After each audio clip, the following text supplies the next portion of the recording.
Wenn du auf einmal umzingelt bist von einem Wolfsrudel und die haben Bock auf dich, ne? Der Deckel ist irgendwo bei 2.500 Fuß. Die Ereignisse überschlagen sich. Habt ihr schon mal Rehe schreien hören? Dann würde ich sagen, Feuer frei, los geht's.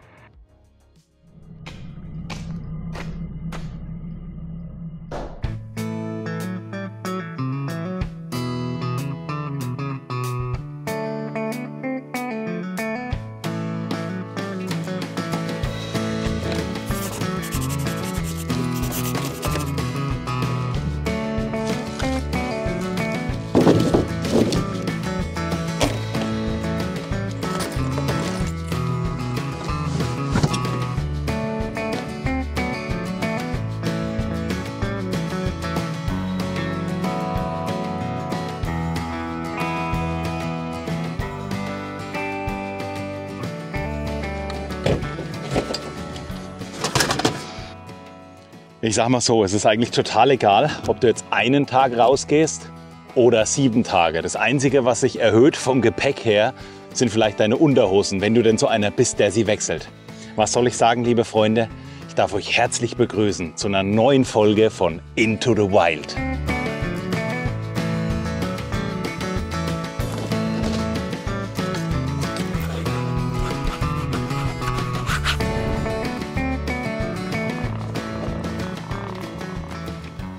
So, alles, was ihr zu Anfang gesehen habt, ist jetzt im Flieger verräumt. Die Gepäckfächer in den Flächen sind voll, ich habe hinten alles reingeknallt, ich bin ausgestattet, 5 Sterne.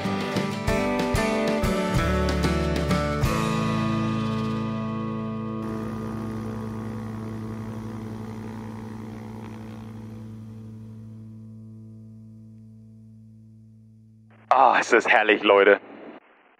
Da haben wir heute wieder gepäckmäßig ein bisschen übertrieben, aber ich habe einiges auszuprobieren, ich will einiges testen und ich habe richtig Bock. Ich sage euch, wie es ist. Im Sommer zu campen ist auch cool, okay, aber da ist immer dieses Schnackenproblem und die Schnacken sind jetzt alle schon im Winterurlaub.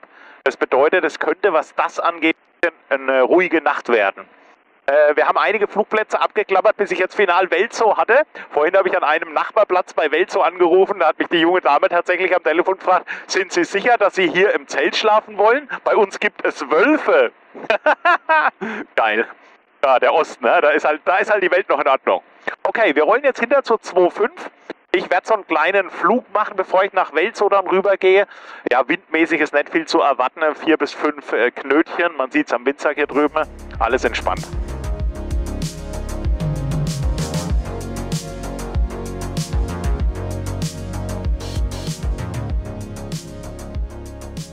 Delta Mike India Charlie Juliet, abflugbereit in der 25 Alpha, roll auf und starte. Das sind jetzt 1905 Knoten. 1905 Knoten, okay. Ich habe gerade in aller Ruhe alle Checks gemacht. Das werden wir demnächst nochmal separat in einem Video machen, wie hier der Check aussieht. Prinzipiell ist der überall fast gleich, aber jedes Flugzeug hat so seine eigenen kleinen Marotten. Bei der Belmont ist es zum Beispiel nochmal extra der Blick auf die Tragflächen, dass die Gepäckfächer zu sind. Ja, das kann man ganz einfach kontrollieren und so weiter. Ansonsten passt alles soweit. 1027 haben wir.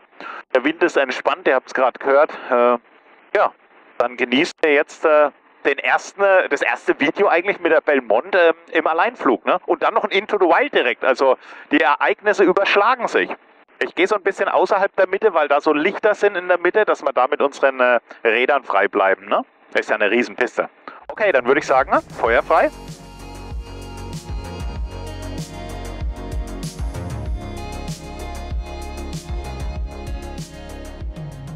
Okay, da kann die Klappe 1 weg. Klappe 1 weg, check. Dann können wir uns den Propeller ein bisschen anpassen. Das sieht doch alles gut aus. Gas ein bisschen zurück und Trimmung. Sehr schön. War ein schöner Start, hat mir gut gefallen.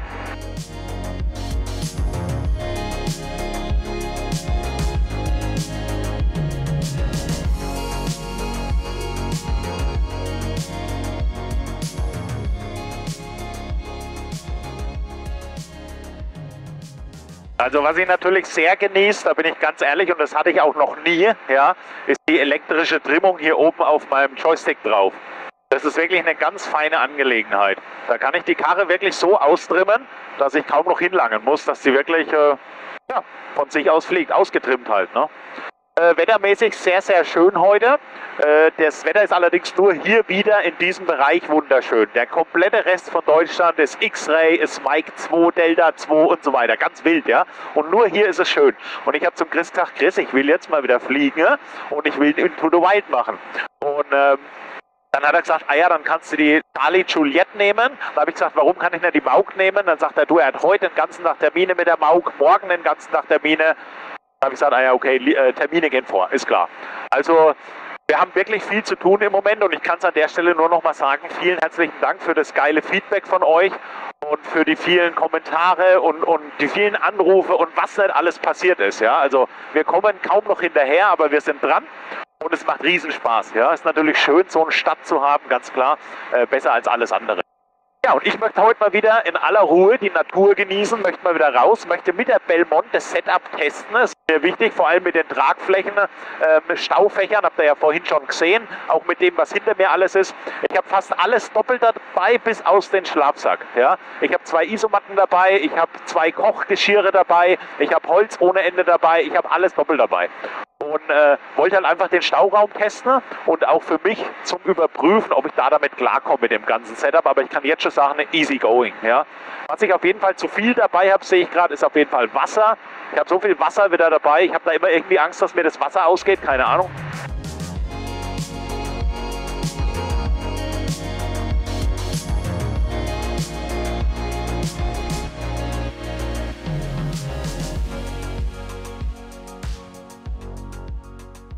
Auch wenn es nur ein 15-Minuten-Flug ist, ich habe mir alles ausgerechnet, alles aufgeschrieben. Der Platz hat 375 Fuß Höhe, Platzrunde ist nordwestlich in 1200, wir haben eine 0321, eine 2000 Meter lange Runway. Ja, alles entspannt soweit. Wir fliegen jetzt hier gleich über Naht drüber. Echo Delta Alpha Tango. Da war ich mit euch vor 5 oder 6 Jahren schon mal mit einem Video gewesen. Ihr erinnert euch vielleicht, ja, es war einer meiner ersten Videos. Auf jeden Fall hier in der Nähe und zwar in Lauda. Das ist direkt nebendran der Ort Lauda. Da kommt ein ehemaliger Freund von mir her. Warum ehemalig? Er ist leider verstorben, der Werner.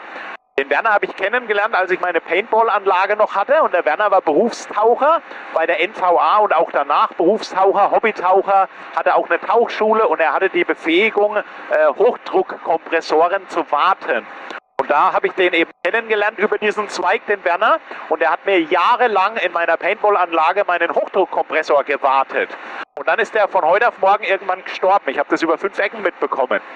Und dann bin ich dahin geflogen, habe mir ein Taxi genommen, bin mit dem Taxi zum Friedhof gefahren und habe Werner noch mal einen letzten Gruß dagelassen. Also das tat mir schon sehr leid, weil der Werner war ein Urgestein, war ein ultra geiler Typ und es war immer lustig und schön, mit ihm sich zu unterhalten, auszutauschen und auch beruflich zu tun zu haben. Er hat immer faire Preise gemacht, er war immer loyal. Ja, ich sehe auch den Friedhof gerade hier vorne unten. Ja, sehr, sehr schade.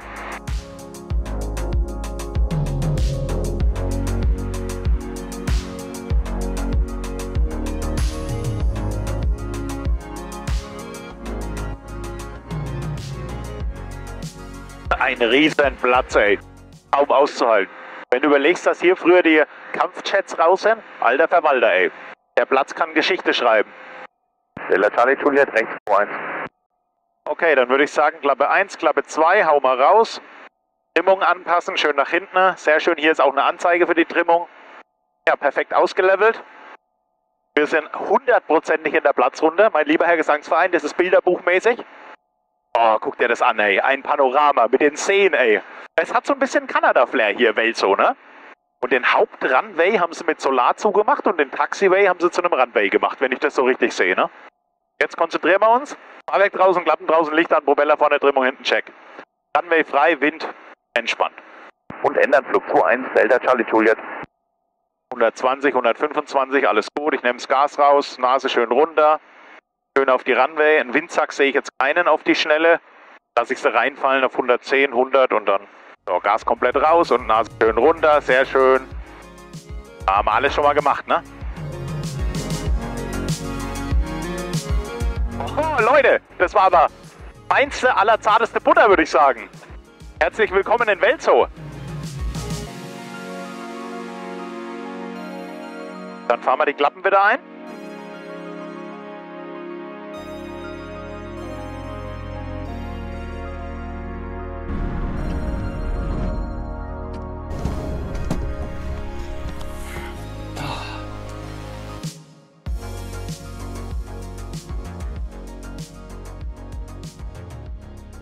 So, jetzt habe ich schnell die Landung bezahlt, sowie die Übernachtung.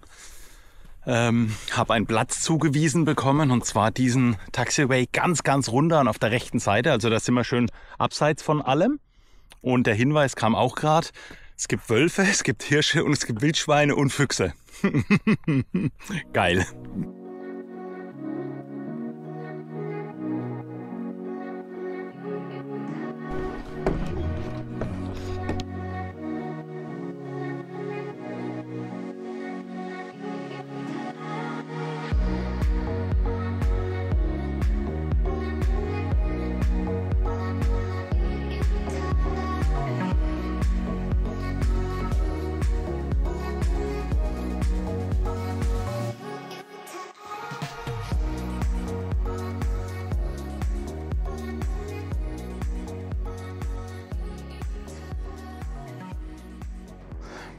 So, herzlich willkommen an unserer finalen Destination. Ich würde sagen, das ist so ein bisschen Flugplatz Lost Place. Ich nehme euch gerade mal mit. Hat schon irgendwie was, ja? Hier so ein bisschen am Arsch der Welt.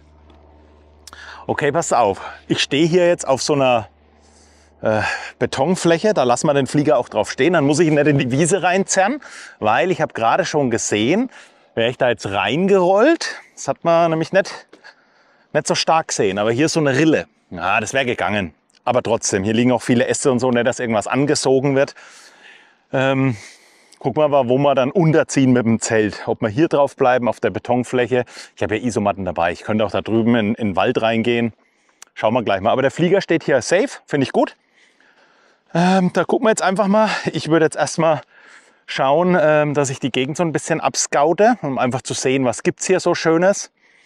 Vielleicht liegt hier irgendwas rum, was man brauchen kann. Ich habe eigentlich alles dabei, aber Holz ist auch richtig viel gutes Holz hier. Guck mal, hätte ich mein Holz gar nicht mitnehmen müssen. Ich mache ja auch nur zum Kochen so ein kleines Flämmchen in einer Buschbox drinnen.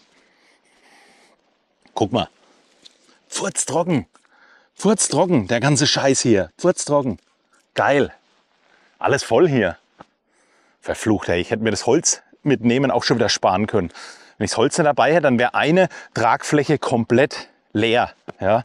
Tragflächenfach, weil da ist nur Holz drin. Das siehst du mal. Alles doppelt und dreifach dabei. Okay, dann würde ich sagen, sehen wir uns gleich.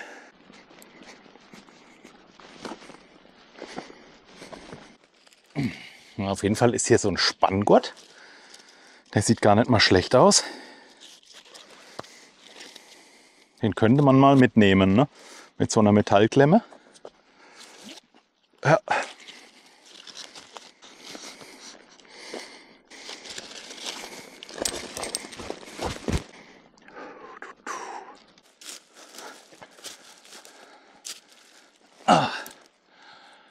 So eine Betonwallmauer ist das hier.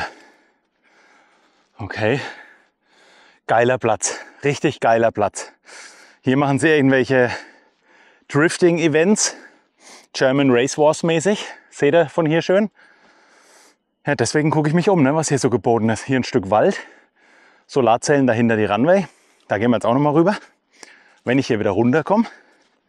Ansonsten ist das schon sehr Lost Place mäßig. Gefällt mir sehr, sehr gut. Alter.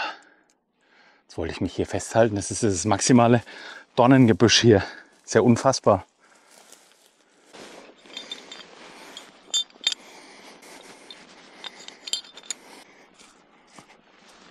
Also wie gesagt, das Holz hier ist ideal, um nachher das Feuer anzumachen. So kleines Zeug, das brennt sofort. Ja? Wenn die Spelzen, die liegen hier die ganze Zeit in der Sonne, die werden angestrahlt.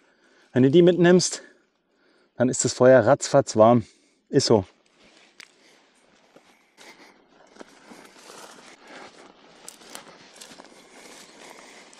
Naja, wenn man sich jetzt so den Boden hier so anschaut, ja, dann kannst du eigentlich wirklich erkennen, dass hier Wildschweine unterwegs sind. Grüße gehen raus an meine Jägerfreunde. Also die rüsseln hier rum. Ist alles aufgerüsselt hier. Seht ihr das? Alles aufgerüsselt. Und suchen halt, keine Ahnung, Würmer, Maden, Engerlinge. Was suchen Wildschweine? Die fressen doch alles. Ja?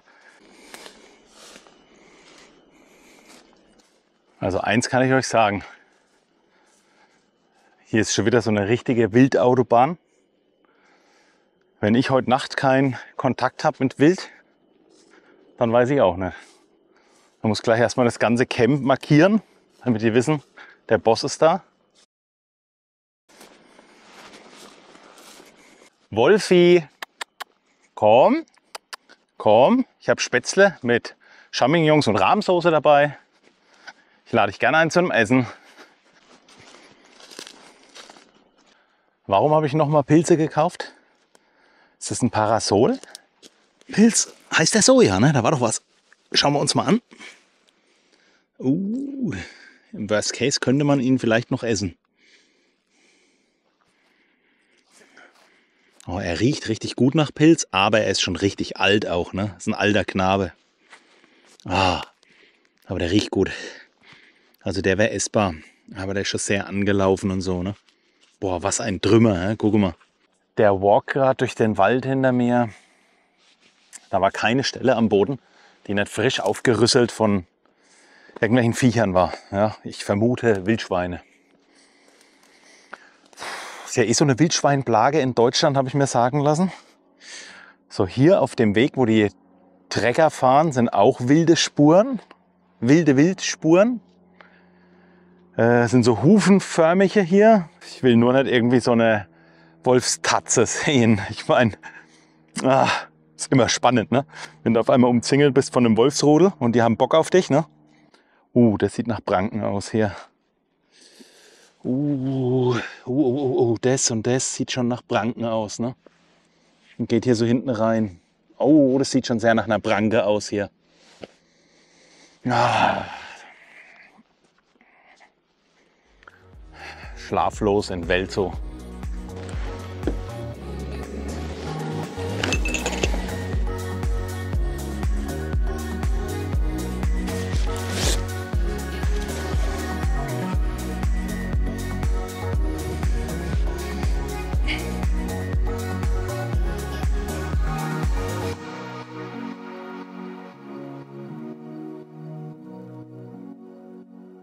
So, Zelt steht.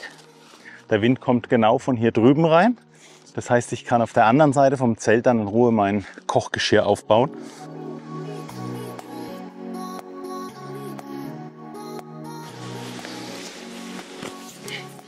Okay, das Schlafsetup steht soweit. Mein Defense 4, der wird wirklich zu warm sein heute Nacht. Ich habe zwar Wärmflaschen mitgenommen, weil ich gedacht habe, es wird wirklich bitterkalt. Das werden so 5 Grad werden. Ja, das ist komplett entspannt. Aber ich werde sie trotzdem brauchen, die Wärmflaschen, und zwar für meine ganzen Kameraakkus. Ja, das ist wirklich ein Thema. Wenn ihr mit Elektrik sowas macht, kühlt euch alles aus. Ja, und dann funktioniert es am nächsten Tag nichts mehr oder nur noch halbwegs oder gar nicht. Also ganz wildes Ding. Auf jeden Fall werde ich dann nachher eine Wärmflasche machen, packe die dann in ein Handtuch oder was ein, hau da meine ganzen Akkus und Powerbanks rein. Dann haben die so eine Grundtemperatur und dann überleben die auch die Nacht. Ja, wir schauen einfach mal. Ich habe jetzt richtig Hunger tatsächlich. Ich baue jetzt mein Höckerchen und meinen Tisch auf. Den habe ich auch dabei. Dann werde ich mir die Champignons schneiden, meine Spätzle anbraten, das alles schön vermengen, Rahmsoße dazu. Ich denke, das wird köstlich heute.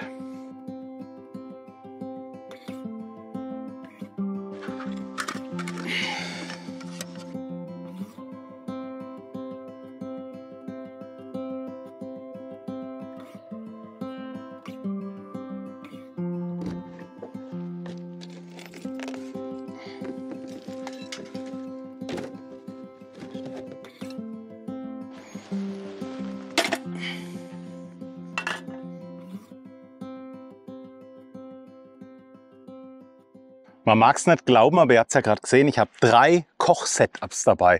Einmal diesen Gaskocher, den ihr gerade gesehen habt. Dann habe ich noch so einen anderen kleinen Gaskocher, so eine Kartusche quasi mit so einem Brenner oben drauf. Und natürlich noch meine Bushbox und jede Menge Holz. Also 3 Systeme. Ja.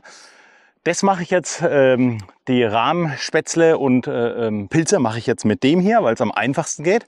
Und nachher, wenn dann die Sonne runtergeht, machen wir ein schönes Feuerchen in der Bushbox an, weil das letztendlich gut für die Seele ist. Ja, wir hatten es schon mal. Es vertreibt die bösen Geister und vielleicht auch die Tiere.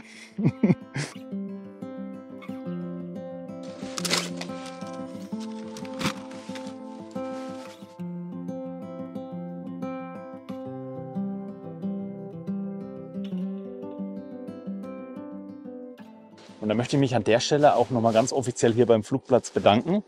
Sehr, sehr freundliche Crew, toll empfangen worden. Also kann man nur empfehlen. Ich mag ja diese großen verlassenen Plätze in Anführungsstrichen, aber hier ist schon noch ordentlich Flugbetrieb, jetzt schon wieder gerade. Aber waren ultra freundlich. Ja? Und das ist auch so meine Wahrnehmung. Umso weiter du in den Osten oder in den Norden kommst, umso freundlicher werden die Leute. Keine Ahnung, warum das liegt. Ja. Bei uns unten oder Richtung Süden oder Südwesten runter, da sind die Leute schon immer sehr stoffelig. Ne? Auch im Bayerischen unten. Viele Plätze super freundlich, aber 1, 2 Plätze entsinne ich mich gerade. Da brauchst du echt nicht hin. Ne? Wenn du da angepöbelt wirst, weil du da hinfliegst, ja? Vom Flugleiter oder whatever. Ne?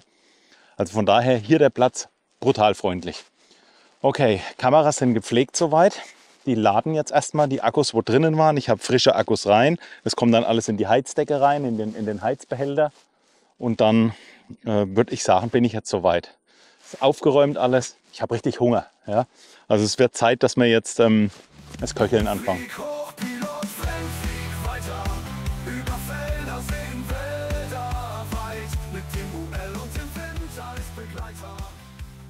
Zum Glück habe ich noch eine Gaskartusche mitgenommen.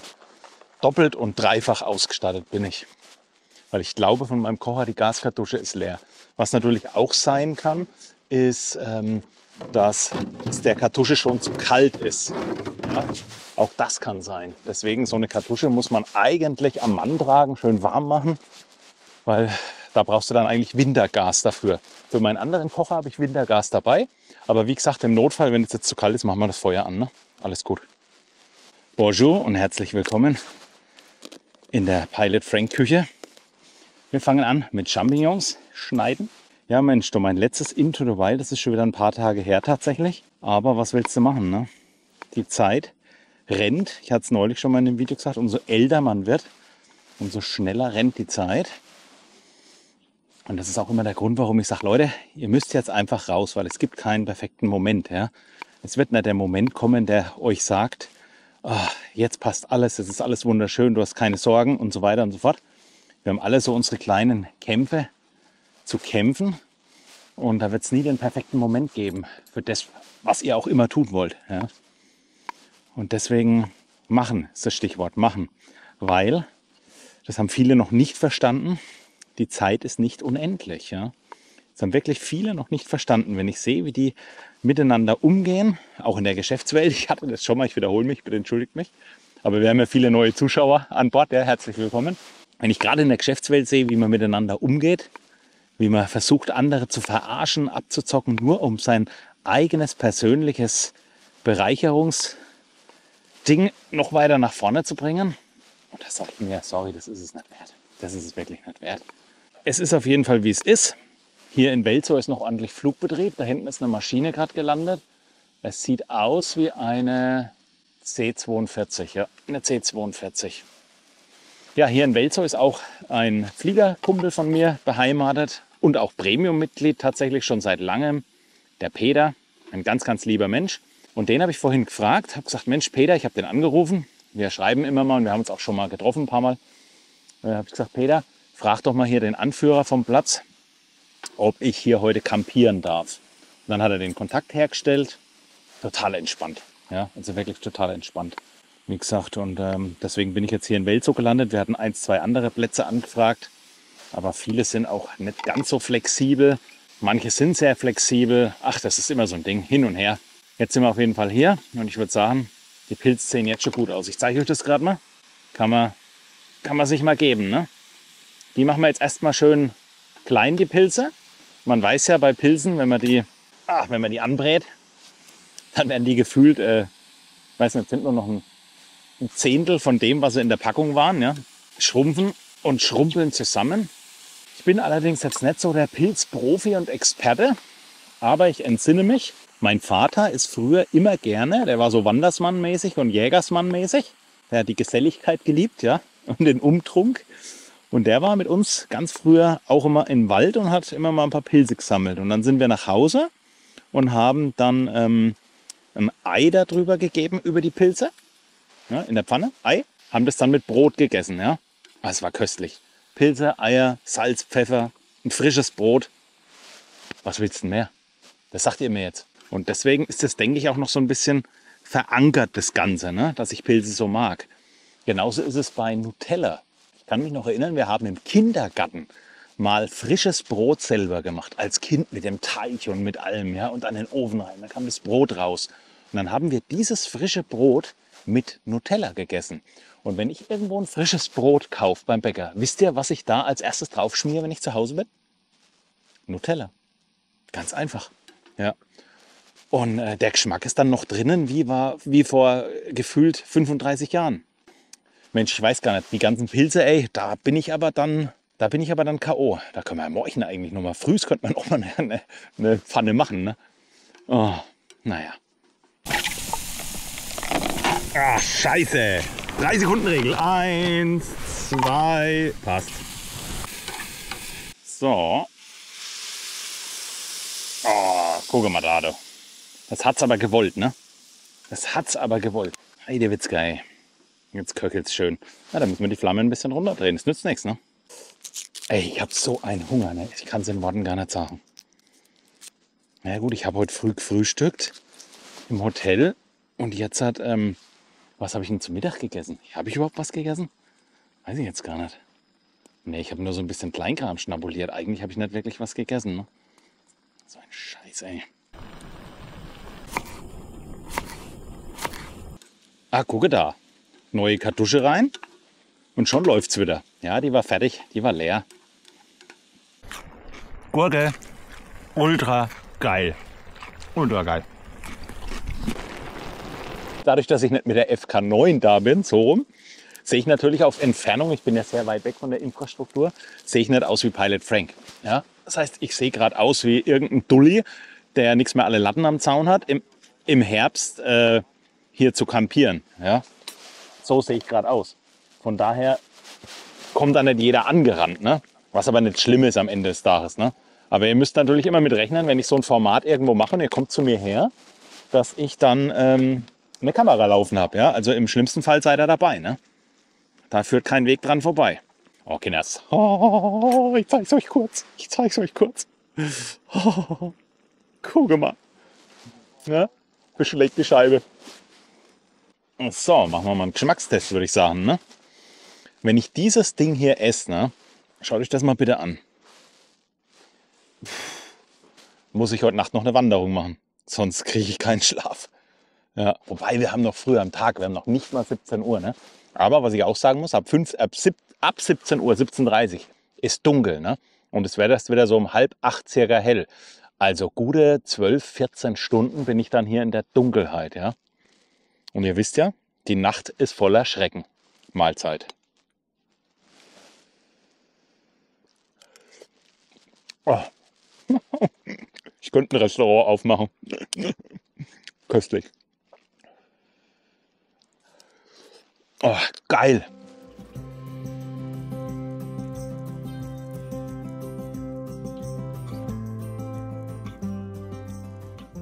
Richtig lecker. Was soll ich Ihnen sagen? Da im Hintergrund die Seen, ne? Habt ihr das gerade gesehen auf der Drohnenaufnahme? Ja, schade, dass der Uli keine Zeit hatte. Auch den habe ich natürlich gefragt, aber der war beruflich eingebunden. Ich bin ja, was das angeht, ein bisschen flexibler. Das heißt, wenn ich mal keinen Schnitttag habe und keinen Filmtag und auch sonst nichts zu erledigen habe, wir haben ja alles unsere Baustellen, wir haben es ja vorhin schon gehabt, dann mache ich sowas gern. Ja? Und ich merke jetzt gerade auch wieder tatsächlich, wie sehr mir das gefehlt hat, dieses Into the Wild Format. Es ist einfach Ruhe hier, Natur, was köcheln. Ist einfach schön. Wisst ihr, was ich meine?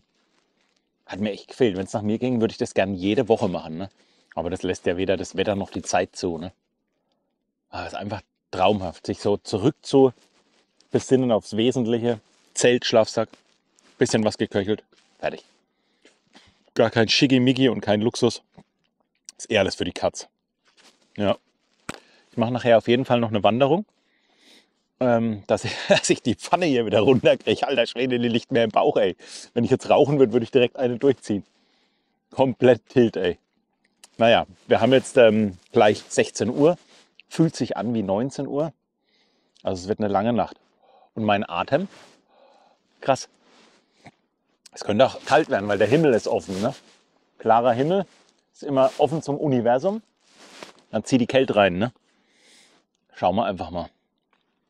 Macht auf jeden Fall Spaß, draußen zu sein. Und wenn ich nachher noch mein Feuerchen anmache, also ein Lagerfeuer abends, Leute, holt mich ab, aber es gibt nichts Geileres. Ja? Gibt wirklich nichts Geileres. Oh Mann, oh Mann, oh Mann.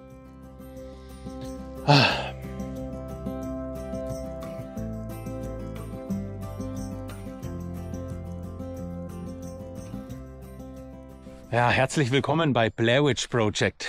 Wir haben gerade Rehe geschrien. Habt ihr schon mal Rehe schreien hören?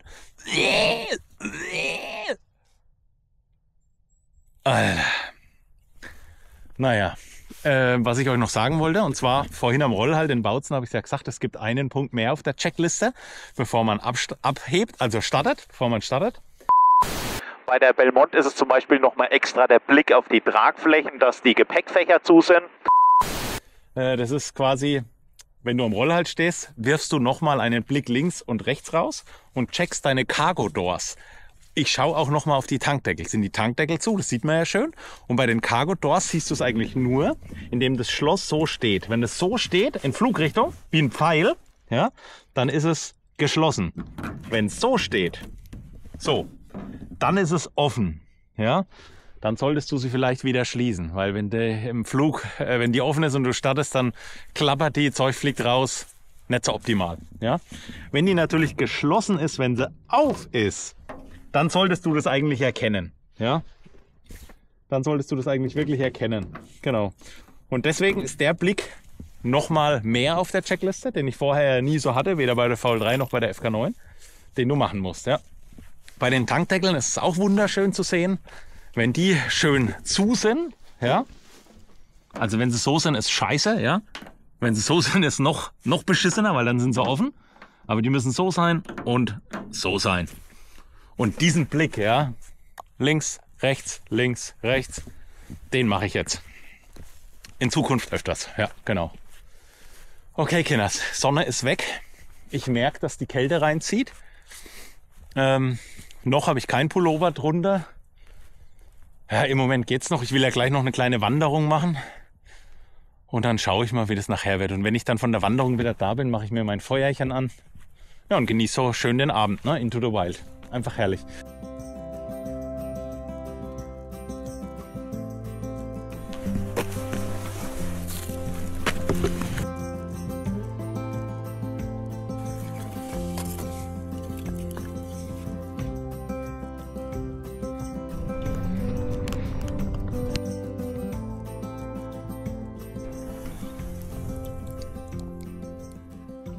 Jetzt, wo das Feuer an ist und das Ganze noch schöner wird, merke ich noch mehr, wie sehr mir dieses Into the Wild gefehlt hat.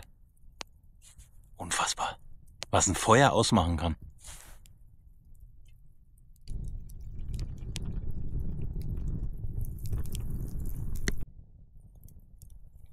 Es geht früher los als gedacht.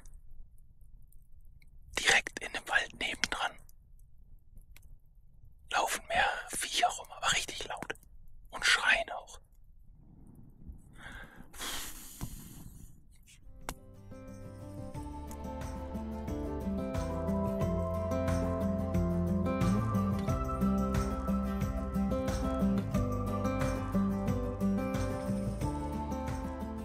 Ja, das musste jetzt nochmal sein, dass das Flugzeug zeigen kann, wie es leuchten kann. Das gehört dazu beim Into the Wild. Ja, ist so.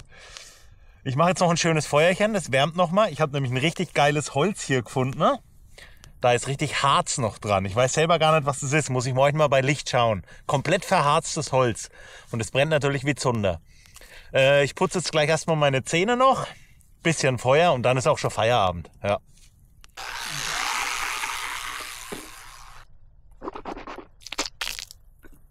Oh, so.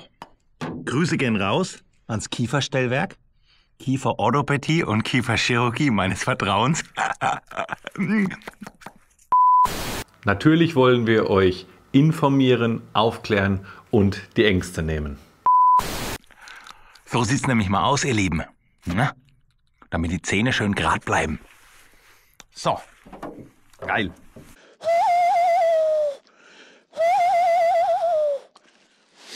Ja, was soll ich sonst machen, ne? Das Ding ist, wir haben 20 Uhr. Wenn ich jetzt ins Bett gehe, liege ich 2, 3 Stunden noch wach, ne? Oh, das Feuer ist jetzt herrlich. Also hier im Wald, Kiefer und Tannenbäume sind hier gefällt worden, beides. Und die sind beide sehr harzig und deswegen brennt es auch so gut. Und ich habe es gerade schon mal zu mir selber gesagt, ihr wisst ja, ein bisschen schizophren sind wir alle. Jetzt kannst du drauflegen, was du willst. Jetzt ist die Flamme so da, dass auch so ein leicht angefeuchtetes Holz, genau was rumliegt, trotzdem jetzt noch brennt. Ne? Der Flieger ist schon komplett voller Tau, auch das Zelt ist voller Tau. Schauen wir mal, ob das gefriert bis morgen. Ne? Also eigentlich war unter 0 Grad nicht gemeldet, sondern so 5 Grad, 3 Grad, 2 Grad, 6 Grad plus minus. Ja, wir gucken einfach mal. Zähne sind geputzt, Spange ist im Mund. Ich bin fit für die Nacht. Ja, ich genieße jetzt auf jeden Fall das Feuer noch. Na, gute Stunde noch, ne? 9, halb 10, vorher brauche ich nichts machen. Ja. Es ist, wie es ist, ne?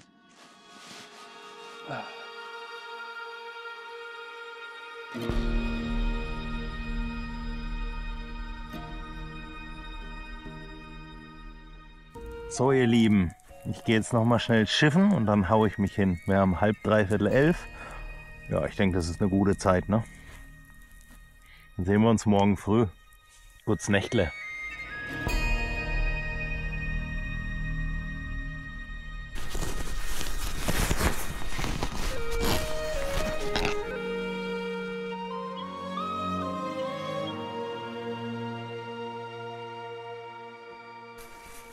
Oh, moin, moin. Was eine Nacht. Bis 3:30 Uhr habe ich geschlafen, dann waren um mich herum gefühlt 1000 Tiere. Alter Schwede, ich habe dann einfach meinen Gehörschutz rein, so nach dem Motto, wenn ich euch nicht sehe und nicht höre, dann seid ihr nicht da. Und dann habe ich weiter gepennt. Oh.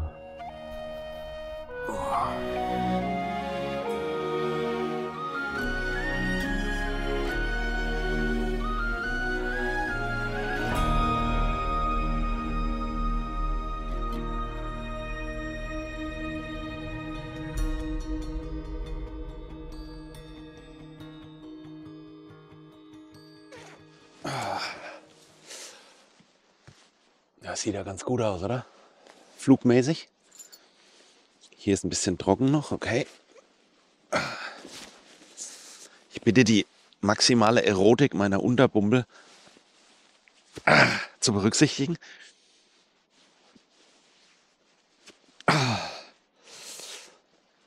Geil. So. Moin. Wahrscheinlich habe ich Augenringe bis zu den Knien. Ja, wir hatten Tierbesuch heute Nacht, ne? Es war stellenweise so laut, dass ich mir gedacht habe, Alter, also entweder gehst du jetzt raus und schreist mal rum oder machst dir Gehörschutz rein. Letzteres habe ich gemacht. Gehörschutz rein, ich habe nichts mehr gehört. Dachte mir, sollen sie machen. Sollen sie machen, die Viecher. So Into the Wild Formate, ne? Da passiert was mit dem Platz, an dem ich das gemacht habe. Da ist irgendwie so eine Verbindung. Ja, wenn ich an Gravwinkel denke, das ist irgendwie, ich habe zu Gravwinkel eine ganz andere Verbindung wie zu anderen Plätzen. Oder Nagold, wo ich mit dem Uli mal war. Oder Völkleshofen. Ja, da habe ich mein erstes Into the Wild gemacht vor 6, 7 Jahren. Ich weiß es gar nicht. Und jetzt hat auch hier Weltzone. Ich nuschel noch ein bisschen, ich habe die Zahnspange noch drin. Ist halt so, ne? Aber herrlich. Wirklich herrlich. Ja, wettermäßig müssen wir mal schauen. Es soll nachher aufreisen. Ich brauche jetzt immer eine Zeit lang. Ich werde jetzt hier in Ruhe meine Sachen nachrödeln. Mir dann mein Müsli machen, das Flugzeug packen. Ach, das dauert immer alles ewig. Ja, kennt ihr ja das Spielchen. Und dann nachher in 2, 3 Stunden oder so werde ich mich dann raushauen. War geil, muss man sagen.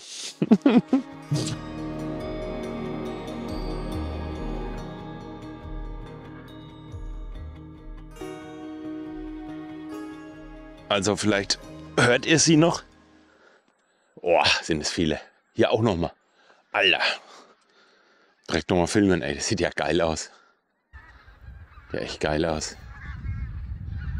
Die machen hier seit einer halben Ewigkeit ihre Formation auf und sammeln sich und dann geht es garantiert Richtung Süden, ne? Sonne hinterher.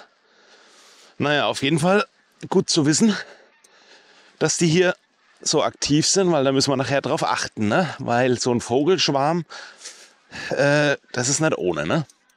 Das berichte ich ja jedes Jahr darüber. Oh, sind es viele und genau hier drüber. Gute Reise, Freunde.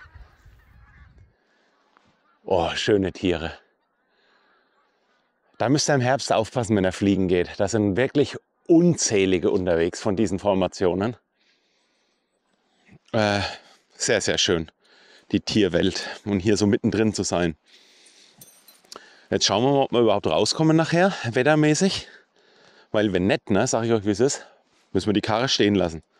Und ich könnte mir vorstellen, so freundlich wie die hier gestern waren, wirklich ultra liebe Leute, dass die garantiert noch irgendwo ein Plätzchen haben zu unterstellen.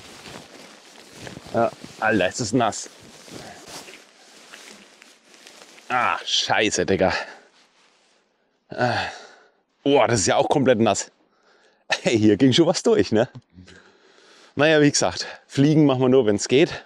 Ich brauche jetzt noch gute 2 Stunden, ja, bis ich das alles wieder verräumt habe und bis ich dann mein Müsli drin habe und die Kamera nachpflege.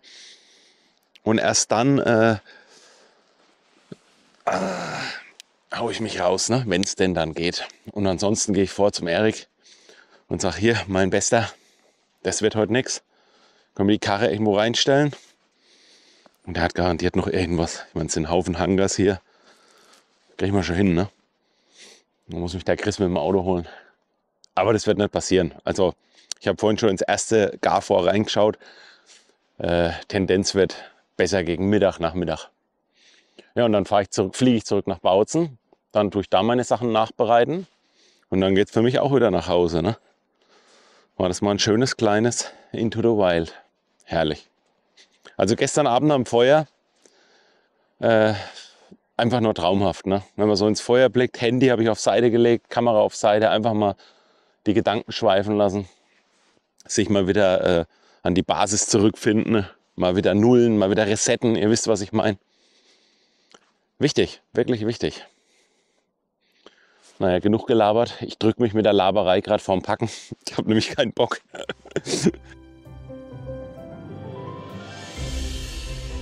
Wisst ihr, was ich vergessen habe? Kaffee. Ja, aber scheiß drauf. Ich mache jetzt nochmal die Wärmflasche heiß und lege die nochmal zu den Akkus und zu den Kameras dazu, dass die wieder, dass die sich erholen, weil die leiden da am meisten drunter, ne?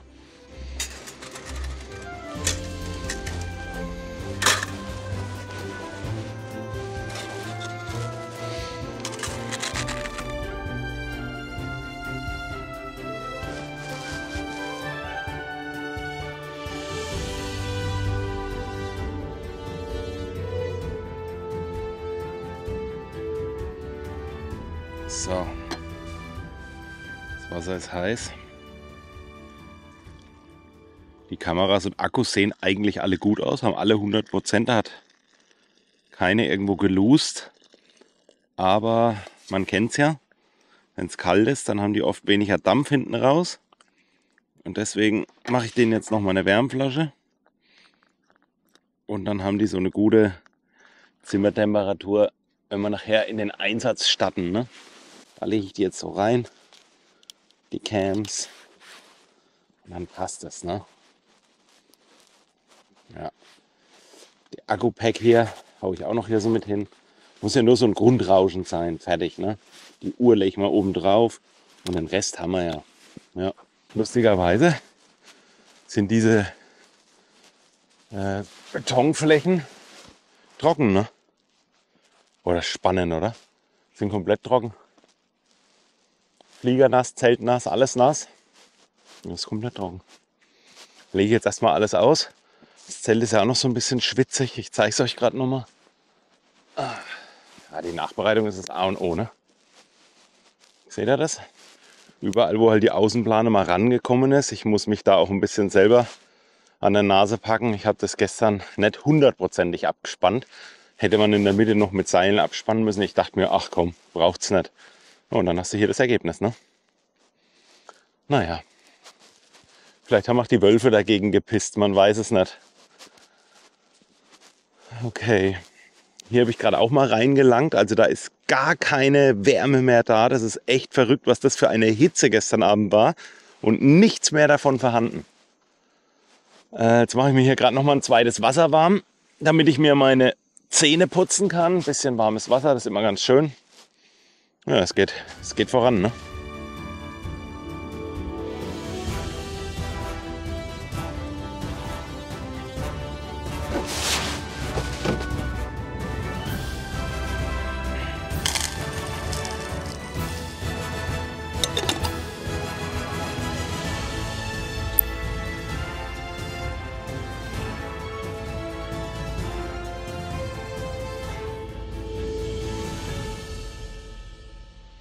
Ich muss jetzt mal das Mikrofon ein bisschen vor den Mund nehmen, weil hier hat man gerade einen massiven Wildwechsel hier vorne. Aber so schnell konnte ich mein Handy gar nicht zücken, um es zu filmen. Sind hier rechts in den Wald rein, wo ich quasi campiere. Vielleicht laufen sie jetzt hier hoch und man sieht sie hier gleich. Rehe waren es. Falls jemand von euch hier aus der Gegend von Welzow kommt und sich für die Fliegerei interessiert, die haben hier in Welzow Flugschule. Kannst deinen Schein hier machen und aber auch Charterflugzeuge und zwar für UL und für Eco-Klasse. Also der Platz ist gerade am Ausbauen, am Fusionieren, am sich noch besser aufstellen. Die haben hier ganz viele Events auf den Flächen. Ich habe vorhin mal ein bisschen gegoogelt, was hier so abgeht. Hier geht richtig was ab. Ja, ich habe jetzt gerade einen ruhigen Moment erwischt, aber Welzow ist ein richtig amtlicher Platz und wie gesagt, wunderschön, ultra freundlich da vorne. Geile Location. Ja, hier könnte man tatsächlich im Sommer auch mal so ein Pilot Franks Into the Wild Treffen machen. Könnten wir unsere Maschinen alle hier auf der Fläche abstellen. 5 Reihen, hoch und runter. Wir könnten den Platz eigentlich mal sprengen hier, ne? Und hier auf der Wiesenfläche könnten wir zelten. Alle 10 Meter ein Lagerfeuer. Das wäre doch geil, oder? Eigentlich. Dafür wäre der Platz prädestiniert, muss ich ganz ehrlich sagen. Ja, ich habe jetzt mein Müsli gegessen. Tatsächlich ist das Zelt fast trocken, ja, durch die Luft hier. Die beiden Sachen sind auch trocken, lustigerweise. Schlafsack, der war so ein bisschen klamm. Und das Zeltüberwurf ist auch trocken. Also es geht voran. Ich gucke jetzt gleich mal ins Wetter rein.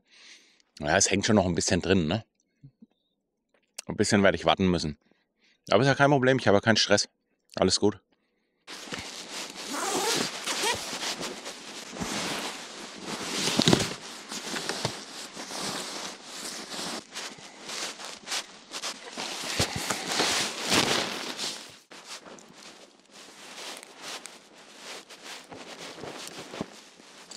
So, da ist der Boden jetzt nur noch so ein bisschen klamm, ja, ein bisschen antrocknen lassen. Das werde ich alles zu Hause nochmal bei mir in der Waschküche ausbreiten. Auch das Cover oben drüber, Schlafsack, alles, dass es durchlüften kann. Ja? Und den Schlafsack verpacke ich auch nicht in seine Hülle rein, damit einfach die Daunen nicht gequetscht werden und so quasi der Isolierungswert des Schlafsacks und somit auch die Wärme des Schlafsacks flöten geht. Ne? Deswegen lasse ich den immer frei, offen und verpacke den nie. Den verpacke ich wirklich nur in so einen Packsack, wenn ich, keine Ahnung, das Ding in den Rucksack reinpacken muss oder mal für 1-2 Tage wandern oder irgendwo, dann mache ich den schon klein. Aber ansonsten wird er bei mir immer offen behandelt, weil dann ja, behält er länger seine Wärmekraft bei. Ne? Ja. Naja gut, jetzt schauen wir mal, jetzt bin ich ja fast fertig. Ne? Ist alles weggeräumt, alles schon verpackt, Zelt noch. Ganz entspannt. Ich habe gerade mal ins Wetter reingeschaut. Also wir haben 10-15 Kilometer Sichten. Der Deckel ist irgendwo bei 2.500 Fuß. Ja, ich denke, das ist doch entspannt dann. Dann können wir schön nach Hause fliegen. Ne?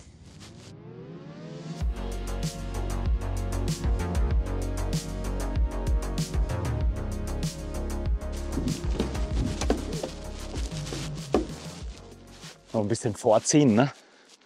Dass wir hier hinten weg sind, wo die ganzen Holztrümmer und so rumliegen. Aber das sieht schon gut aus. Und dann sind wir eigentlich ready, ne? Basis ist schön hochgezogen. Hier kommt die Sonne auch schon raus. Seht ihr das? Ja, das passt doch alles. Wie geplant. Machen wir den Staurohrschutz noch runter. Ah, alter Mann. Und dann kann es eigentlich schon losgehen, ne?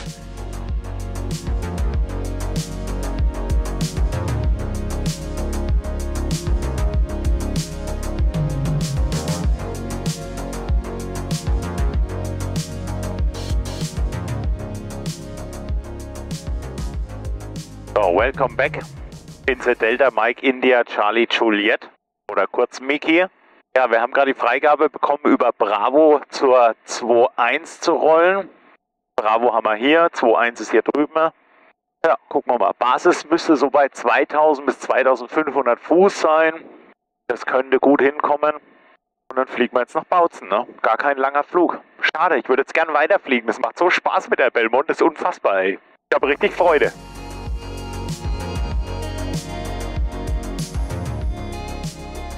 Okay, dann machen wir kurz den Magnetcheck. Öltemperatur habe ich schon, weil der Rollweg sehr lang war. Hat sich das jetzt ergeben. Okay, Kreislauf 1, 1, 2, 3. Okay, check. Wieder aufbauen lassen. Zweite Seite, 1, 2, 3. Okay, fällt 100 bis 130 Umdrehungen und wieder hoch. Okay, und voll zurück. Motor muss anbleiben. Bleibt an. Sehr schön. Okay, liebe Freunde, dann sind wir abflugbereit soweit. Eine ellenlange Piste. Aber sehr schön gemacht, alles neu bemalt, finde ich wirklich gut. Mit den gelben Linien, mit den weißen Linien. Sieht einfach ordentlich aus, muss man so sagen. Ja? Dann würde ich sagen, Feuer frei, los geht's.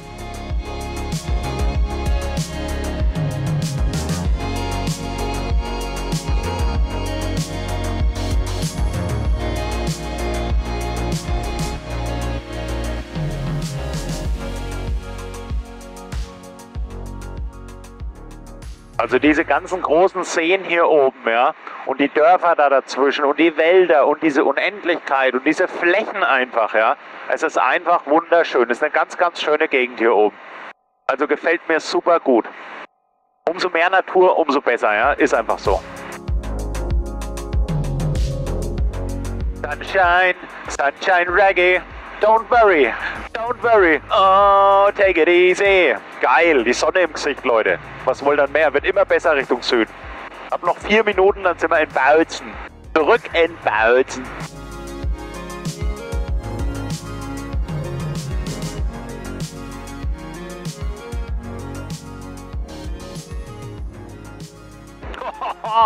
Leute, das hat mir jetzt so Spaß gemacht. Das war eine geile Mission. Oh. Und der Flug jetzt noch. Guckt euch mal das Wetter hier an. Das ist nur hier so. Restdeutschland X-Ray. Komplett verrückt, oder? Komplett verrückt. Das ist Charlie Juliet. Der Wind umlaufend mit 4. Umlaufend mit 4. Okay, check.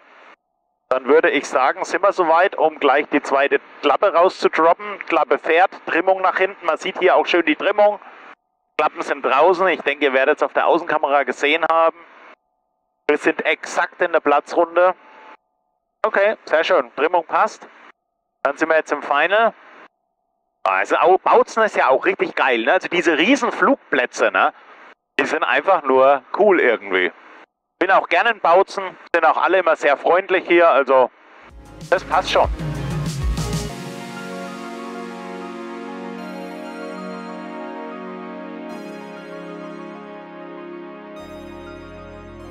Weiß nicht, war das Butter oder war es keine Butter? Herzlich willkommen zurück in Bautzen, Leute. Was eine Mission, ey. Okay, lass mal schön ausrollen und dann gehen wir hier über die Intersection Charlie raus. Ich habe so eine Freude drin, das ist unfassbar. Ein tolles Flugzeug, muss ich einfach so sagen. Fahren wir die Klappen wieder ein. Passt soweit, Klappen fahren, jawohl. Das war's. Da kommt jetzt nichts mehr viel.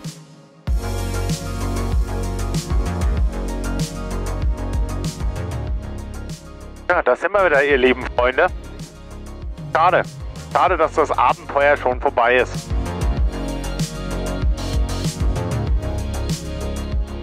Bin noch komplett im Battle-Mode drinnen. Oh.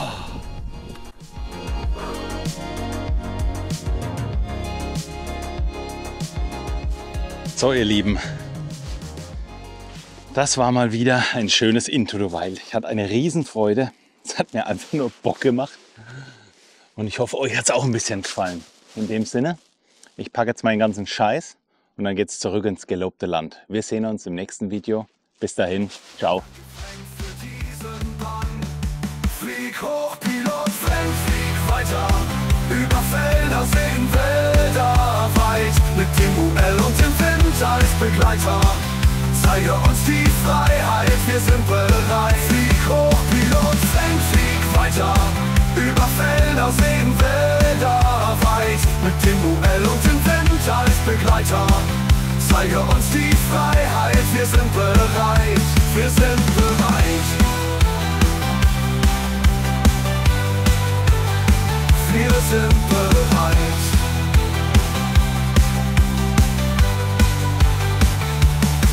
Von Gessenheim aus bis zum Horizont. Jede Reise ist ein Genuss.